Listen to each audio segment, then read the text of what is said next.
Queridos, graça e paz. Que alegria estarmos juntos aqui mais uma vez. Eu sou o pastor Márcio Santos, esse é o meu canal, um espaço feito para abençoar a sua vida através dos conteúdos da palavra do Senhor. Estamos juntos em um novo propósito, lendo o livro de Romanos. Chegamos ao capítulo 9, episódio número 9. Poderoso demais hoje, quero te inspirar a ficar do começo ao fim. Se você não assistiu os demais episódios, estão todos disponíveis aqui. Vai lá, assiste, comenta, curte e caminha para mais alguém. Vamos juntos à leitura de hoje? Pega a tua Bíblia, teu caderno, tua caneta. Vamos às revelações de Deus sobre o novo que Deus tem para nós através desse capítulo 9 do livro de Romanos. Antes de começarmos, eu quero que você possa se inscrever aqui embaixo. Inscreva-se, aperta lá. Vai ser muito bom ter você nessa grande família. E eu tenho orado por todos aqueles que estão inscritos aqui nesse canal. Portanto, também que você possa comentar muito aqui, dando teu like e compartilhando esse vídeo com o maior número de pessoas que você puder. Capítulo 9 de Romanos, Deus escolhe Israel. Esse capítulo ele é poderoso, revelador, fala sobre o plano de salvação de Deus. Para viver o novo de Deus significa confiar, acima de tudo, na soberania divina, na aceitar a sua graça e viver como parte do seu povo escolhido por sua misericórdia. Deus escolhe através da sua misericórdia e da sua graça. Nós não temos como intervir na escolha de Deus. Mas o fato é que quando nós escolhemos por Deus, Deus escolhe por nós. Quando você escolhe a graça de Deus também te escolhe. Quando você escolhe a misericórdia de Deus também te escolhe. Quando você escolhe por Ele, Ele também escolhe por você. E uma vez que nós escolhemos a Deus, nós devemos viver como um povo escolhido por Deus. O Senhor conta com você nessa geração para fazer a diferença. A eleição pela graça de Deus, recebida pela fé, que nos integra ao seu povo e nos chama a viver para a sua glória. É isso que Paulo vem falar aqui nesse capítulo 9, que Deus é um Deus que escolhe, é um Deus de eleição. Mas a eleição de Deus é para todos, Deus escolhe a todos, Deus não faz acepção de pessoas. A bondade e a graça de Deus, a misericórdia de Deus está sobre a vida de todos nós. Então Paulo aborda a relação de Israel com o Evangelho e a inclusão de gentios no plano de Deus. Então, após explicar a justificação pela fé e a vida no Espírito Santo, que foi do capítulo 1 até o 8, Paulo agora reflete sobre por que muitos israelitas rejeitaram o Evangelho, enquanto gentios foram incluídos nesse mesmo plano. Então ele enfatiza a soberania de Deus na eleição e na misericórdia, mostrando que a nova vida em Deus é um presente da graça, não baseado em méritos humanos. A gente vem falando disso aqui nos episódios passados através do que a Bíblia nos ensina. Que não é sobre os seus esforços, os seus méritos, mas é sobre a graça de Deus, sobre a soberania de Deus na sua direção. Então, o que esse capítulo 9 vai nos ensinar? Primeiro, que a soberania de Deus, ela existe. Deus é soberano nas suas escolhas, Deus é soberano nas suas eleições, Deus é soberano na sua forma de fazer, na sua forma de executar. Olha o que diz nesse capítulo 9, do verso 6 ao verso 8. Acaso Deus deixou de cumprir sua promessa a Israel? Não, pois nem todos os descendentes de Israel pertencem, de fato, ao povo de Deus. Só porque são descendentes de Abraão, não significa que são verdadeiramente filhos de Abraão. Pois as Escrituras dizem, Isaque é o filho de quem depende a sua descendência. Isso significa que os descendentes físicos de Abraão não são necessariamente filhos de Deus, apenas os filhos da promessa são considerados filhos de Abraão. É bem confrontador esse texto, né? Aqui Deus escolhe soberanamente quem faz parte do seu povo, com base nas suas promessas, não nos méritos humanos. Não é sobre o que nós fazemos, é sobre a bondade, o amor e a graça de Deus na nossa direção. Paulo usa o exemplo de Isaque e de Jacó para mostrar que a eleição de Deus não depende de obras ou descendência física, mas da sua promessa e do seu propósito.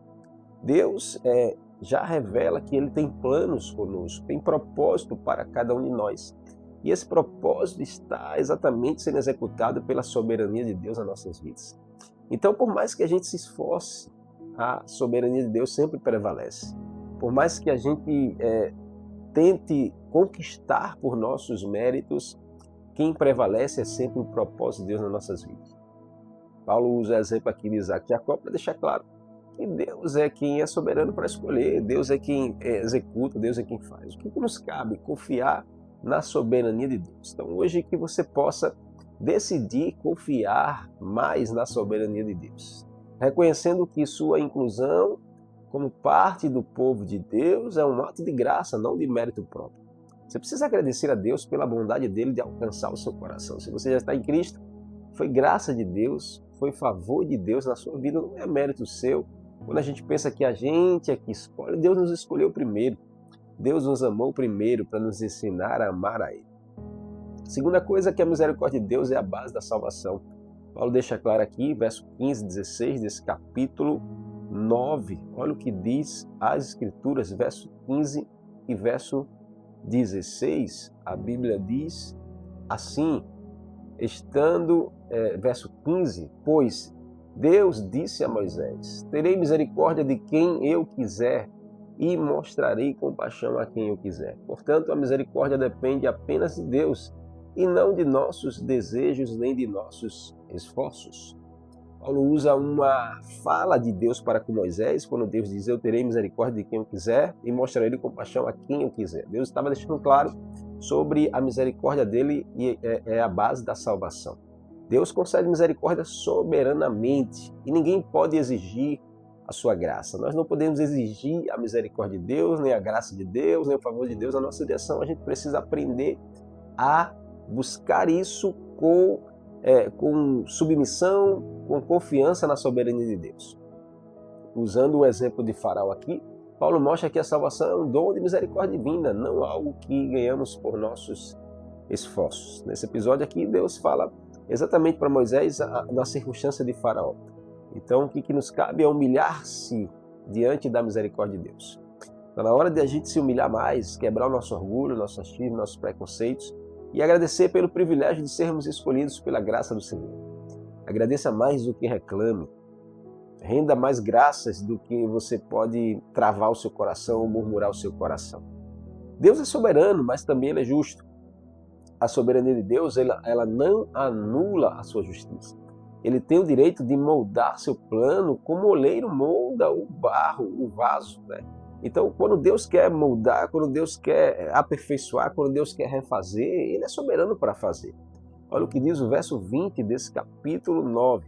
Verso 20 diz, ora, quem é você, mero ser humano, para discutir com Deus? Acaso o objeto criado pode dizer àquele que o criou, por que você me fez assim? O que poderoso isso, né? O entendimento sobre a soberania de Deus nas nossas vidas. Deus, como Criador, Ele tem autoridade.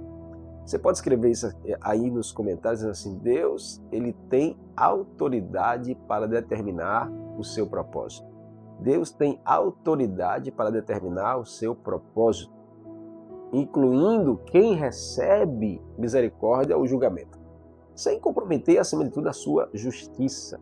O que nos cabe? Submeter-se à soberania de Deus, confiando que seus caminhos são justos, mesmo quando não os compreendemos.